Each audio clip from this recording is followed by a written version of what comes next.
Welcome to the Infinite Spark of Being podcast. My name is Keith Welsh, and as some of you can see and some of you can hear, I'm in my car. This is a very loose episode, so I wanted to do it from my car. I think best there.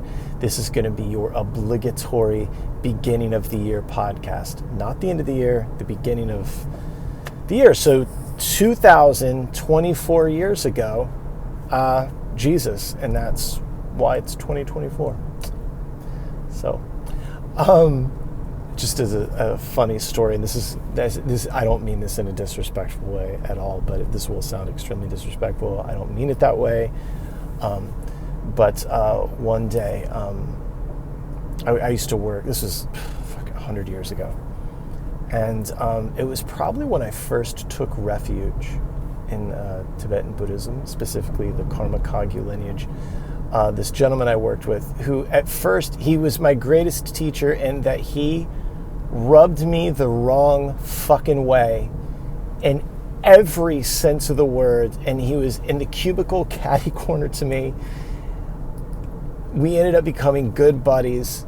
He was a fantastic human, loved his family, loved God, loved Jesus. He was just such a loving person, which is why at the time I found him so thoroughly irritating. But one day, my sales manager had mentioned to him that I had, done this refuge thing, because my sales manager used to make fun of me a lot because I'd always be taking off to do these, retreats and shit like that. And one day Mike goes, Keith, we know where Buddha was buried, and we know where Muhammad was buried, but we don't know where Jesus was buried. And he meant that, and because Jesus arose from the dead and ascended to heaven. And I responded with, that's because Buddha and Muhammad were real. And that set the tone for our relationship. I have since repaired it. We actually sat together at a wedding. It was a lot of fun. Anyway. But, so, anyhow, before we get into today's episode, some of you will understand what this means and some of you won't. And if you know, you know. But next month, on our first Wednesday of every month, online gathering for the $10 a month Patreon members, or the $20 one-time person that might join, my friends, my comrade, my colleague, my brother, my rabble-rousing partner in crime, Troy Meeks, will be joining me. And some of you know what that means. And if you know, you know. And if you do know, then let me say this to you. If you're not a member of the $10 a month Patreon tier, you should join, because if you enjoyed that sort of interaction with me that you may have had in the past, then you would enjoy this. We have a really great little community. I'm enjoying it. Last night we had our January meeting, and it was fucking fun and so cool. The contribution of the other members and stuff has been really a lot of fun. But next month in February, we're going to be talking about prayers, mantras, and affirmations. And the reason I wanted to bring Troy into that was because that's a practice that has deeply affected his life. And it's something that, at one point, he was very heartbroken, and I shared that with him. It was before I was into sharing all this stuff with people. And I said, hey, can I just offer this to you? And I did, and yeah. So I wanted to bring him into that. He may have changed some of your lives with that practice, with the labyrinth and the whatnot. So I wanted him to be a part of that. This also might be my sneaky way of getting the band back together. Anyway, so if you're interested in that, go to the website, theinfinitesparkofbeing.com, click the Patreon/donate button. That button will be changing because I'm changing this website. Speaking of donate, if you like the content that I'm producing, you like the things that I'm saying, know this: I'm doing this all myself. All of the artwork, all of the writing, all of the design, all of the everything, it's me. And if you appreciate that, feel free to donate through PayPal or Venmo. Everything helps. it's all greatly appreciated. Also, there is the new store online is there, so you could also support me that way. If you're interested in doing one-on-one sessions with me, maybe you want to start a meditation practice, you want to start some sort of spiritual practice, you don't know where to start, I'm here. If you want to deepen your understanding of meditation, of the mind, of your spiritual nature and all that, reach out. We can work something out, but do that through email or direct message on Instagram. That's where I'm the most active. If you'd like me to come and do a workshop, speak about things, also email me, direct message, and you can learn more about me on the About button there on the website, theinfinitesparkofbeing.com. Also, the books are there, shop, all the new yoga leggings and tops are there, and fun Evil Eye and Hamsa stuff that I know some of you really enjoy. Okay. So I wasn't going to do a New Year's-y kind of episode, but, I was talking to my girlfriend, and we were kind of, it's hard to, we have people around us that are always trying to make the kind of changes that I think that we've made in our lives, and people use this January 1st concept as the time that they're going to make that change, and then often fall off and give up and whatever, because it is hard to make these changes. But something I was thinking, I was like, this January 1st thing is very arbitrary. I mean, it's this weird calendar that not even everyone's using, but the year starts when you do, is what I ended up saying. And I liked the idea because, if you start, say you want to start doing yoga, or, which I found out this year that meme about, January 1st at yoga, and it's some actor, something with his eyes really big. It's it's everyone. New Year's Eve and New Year's Day, just absolutely packed. And I love it. But the reality is a lot of those people are going to quit because it is difficult to do something physical especially if you don't do physical things. But let's say you start and you fall off, and it's normal to fall off. And my advice to you when it comes to wandering off of a spiritual path, a physical discipline, whatever it is, that wandering off, that losing your footing and eating a dozen donuts or whatever the thing is, being completely unskillful and just yelling at somebody, that teaches you more than the actual path will ever teach you. Fucking up is an essential part of this. And when it comes to this idea of a year, if you started, let's say you started on January 1st and you couldn't sit and do meditation every day, it starts when you do. If you start February 13th, then your year, the next February 13th, you'll say, I've been doing this for a year. Don't get caught up in this resolution thing. And another thing, these resolutions, Christ, this word is horrible. What if we just have some goals? And something I did was I wrote down what was going to happen in 2024. And at the top of the page, I said, everything on this page happened in 2024. And I wrote it as if it had already happened. And that, I think, is a very important piece when it comes to manifestation, prayer. I always had trouble with the idea of prayer, because I was taught to pray in a way that was oh, please, can I please have something? It's like that.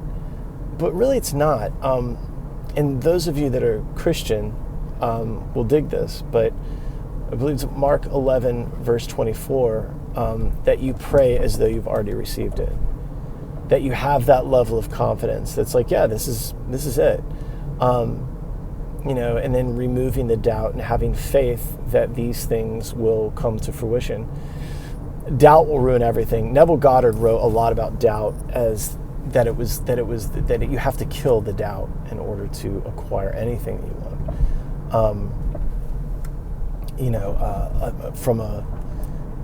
I love using the term because it's so fucking gross, but cognitive behavioral therapy. From that standpoint, if you were saying, like, I'm going to get into meditation this year, I'm going to start a yoga practice, I'm going to start running,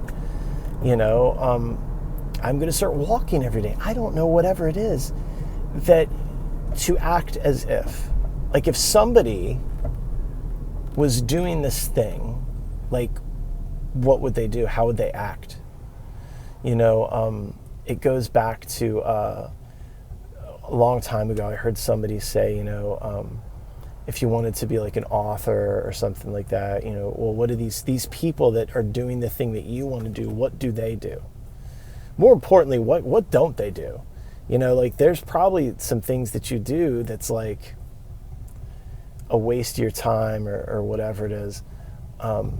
Man, I just watched this guy haphazardly put his helmet into his saddlebag on his bike and did not close the lid. And I feel like that's going to flip open. Yeah. But act as if. Like, if somebody was, if say somebody goes to yoga a lot, somebody sits in meditation, how do they act? Well, they just do the thing. They act like somebody who does that thing. And part of that would be that they do it.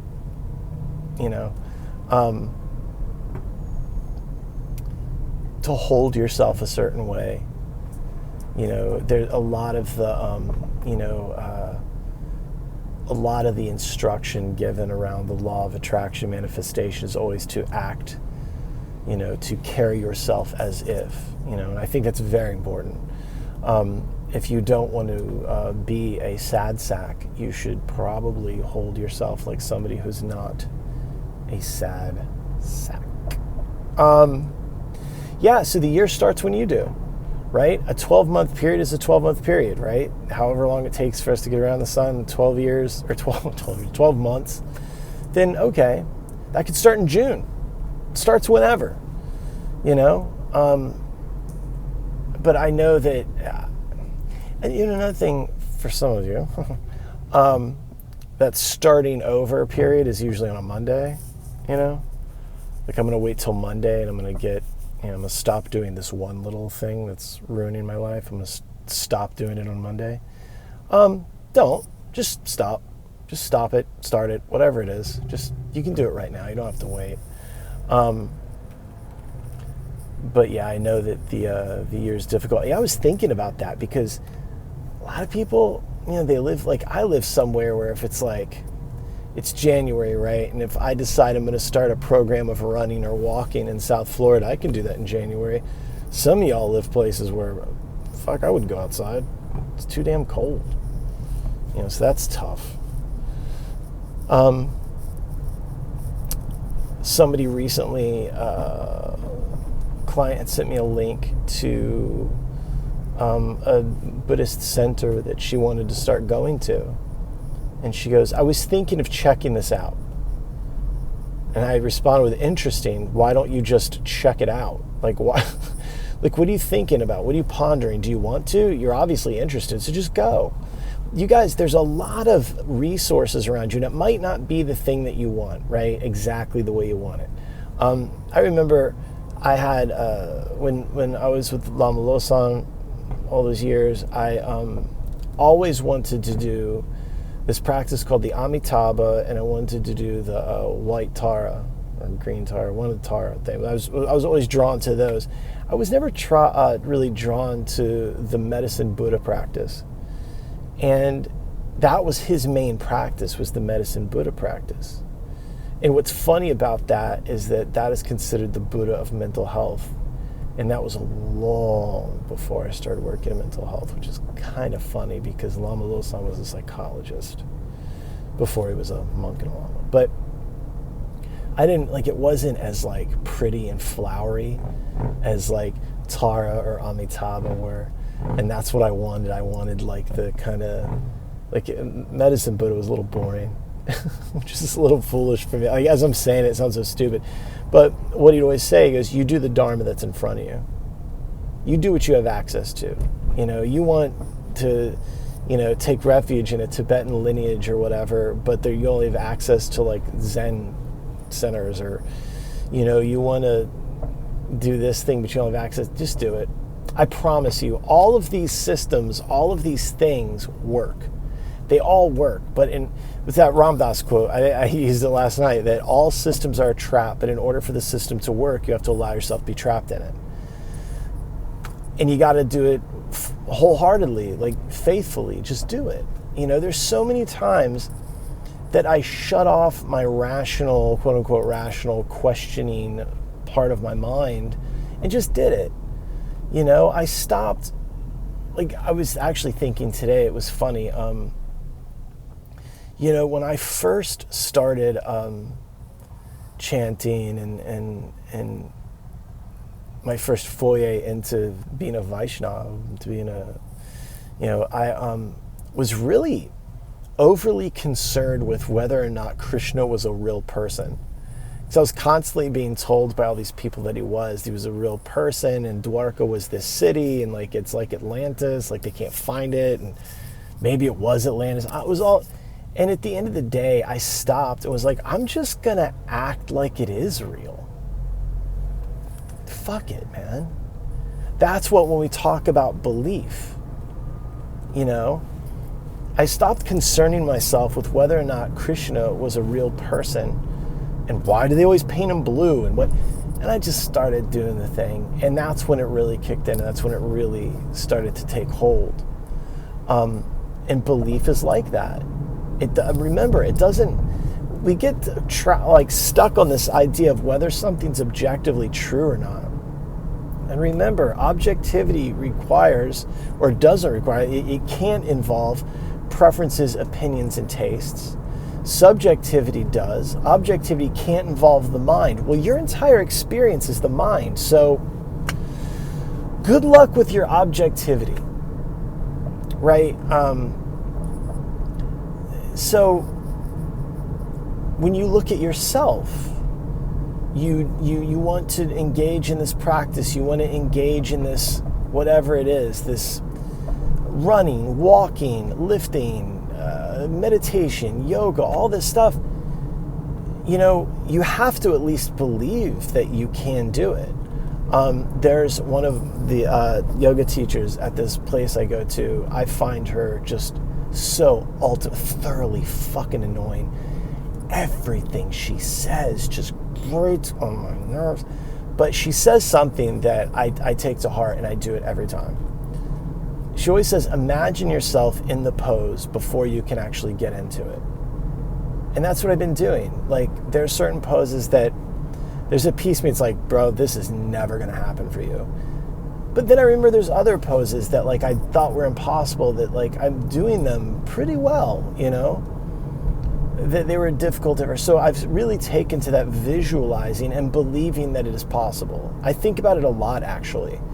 And I visualize that thing happening, because if I can't even imagine it, right, then, there, like, a lot of this stuff is the belief. That's one of the things I've learned from doing asanas, right, postures and yoga, is that, like, once you start, and it's like anything else, like running or anything, that there's this, you start doing it, like, there's no fucking way. Like, I remember when I first started running, I was running a 15:35. Like, my mile was 15 minutes and 35 seconds. That was my best.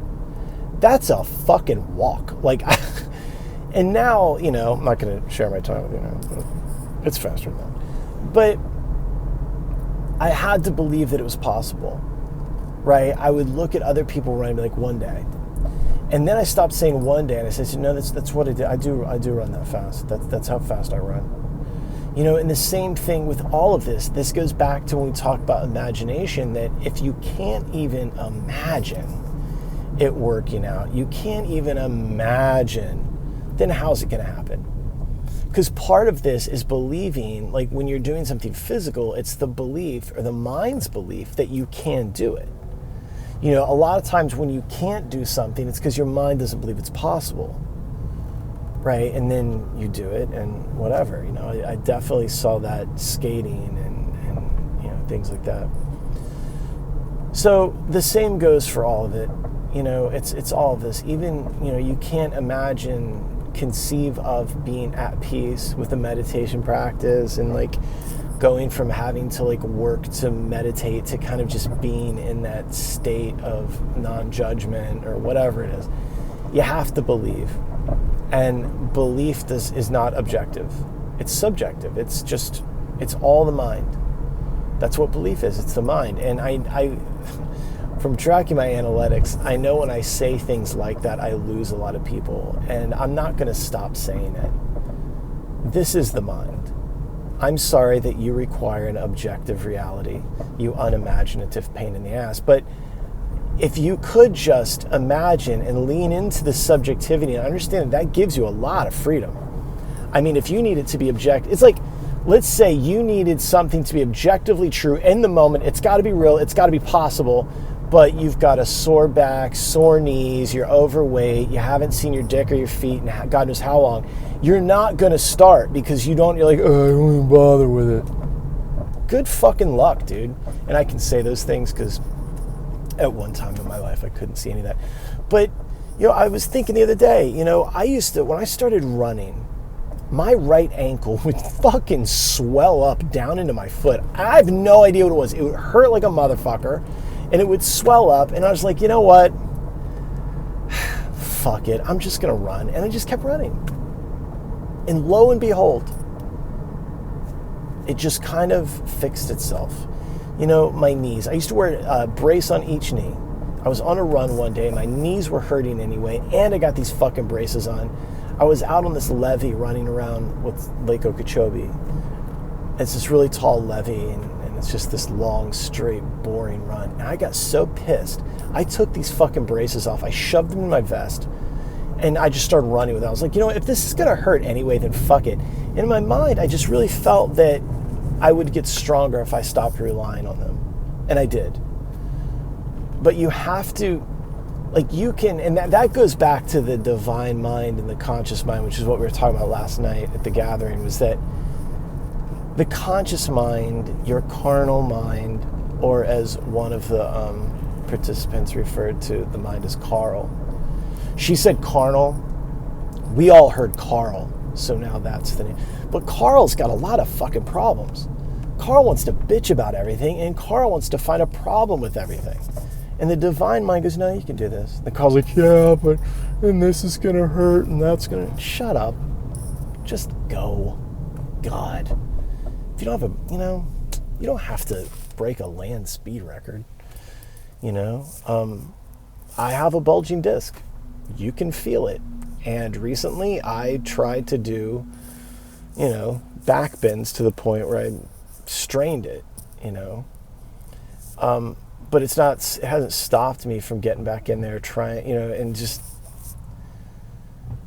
it's that like, what is it? I remember my dad was, when he was sick, he was chemoed out and radiationed out and just, ugh. And he kept working. He'd go under the house and work on his cars and do this. And he's like, I'd rather die on my feet than die in that fucking recliner upstairs. And so he did that till he couldn't, But are you going to live beholden to your small, scared self? That's the question. Are you going to live like that? Because if you are, I don't know, I get it. Fucking go for it. But that's the thing. When I start talking like this, I lose people. And I don't know if you can't even fucking give it a shot. I don't know if I want your fucking attention. There's got to be persistent conscious effort. Neville Goddard talked about that a lot. And there's a great Thoreau quote, and I'm probably going to screw it up, but you'll get the sentiment that, like, you can't make a trail on the earth without walking the same path over and over again, just like you can't make a path through the mind by only thinking something one time. You have to think the same beneficial things or whatever over and over again repeatedly. You can do this. But if you need it to be objectively real, like I need to be able to do it right now, then no, you're not going to do it because you're not there yet.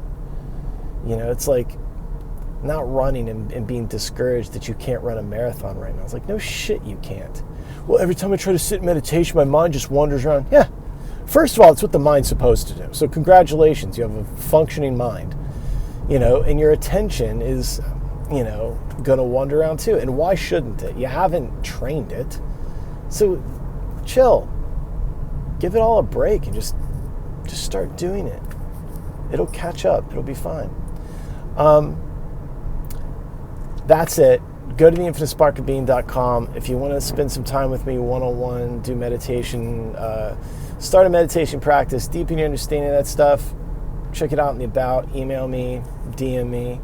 If you're interested in the gathering, first Wednesday of every month, $10 a month on the Patreon, $20 just one shot. If you just want to check it out. And remember, next month, my rabble-rousing buddy, Troy Meeks, is going to join me for prayer, mantra, and affirmation.